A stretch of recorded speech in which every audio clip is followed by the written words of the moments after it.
I suffered acutely from postpartum depression. And the biggest tragedy of all of this was that I did not know that I had postpartum depression. I did know that I wanted to die.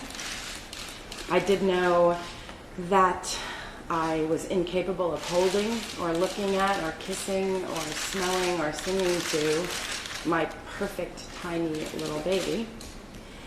I just couldn't fathom that I would have something called postpartum depression.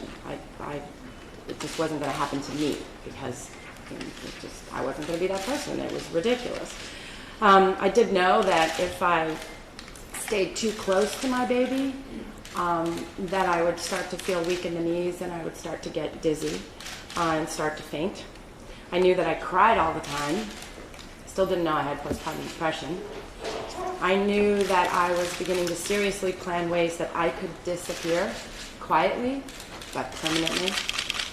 What I did not know was the very thing that could have spared me and my entire family irreparable damage and deep, deep misery. So in my mind, all I could think of was that I was a bad mother, and my daughter and my husband and everybody around me would have just been better off without me. And it was very clear and rational. It wasn't dramatic. It was just the best thing for me to do would be to leave. I had made a huge and horrible mistake. I was an incapable mother, and I needed to just disappear. I remember going to my doctor for one of our first early visits, and he said, how are you doing? And I looked him in the eye, and I said, I can't do this. I really can't do this. I made a horrible mistake.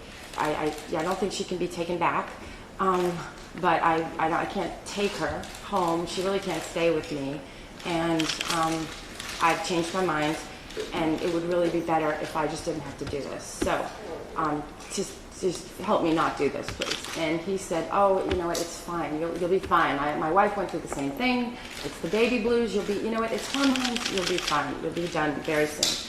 I was told not to worry, that it was just going to pass. So we've read the stories about what happens when postpartum is left unacknowledged. And it is a fact that more than not, it worsens before it gets better.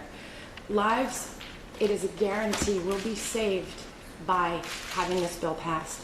The Mother's Act is something that we've been deserving of and waiting for a very long time, and families will be spared because we're all touched by it. And the devastating effects of it last a long time, even beyond the immediate trauma that you experience in the home. And I really believe that postpartum has a huge range and a very, very, very long reach. And awareness needs to be raised. The stigma of it needs to be lifted so that women can feel not ashamed that they are not the epitome of the blissful, perfect mother, because they are experiencing a severe disease that needs attention.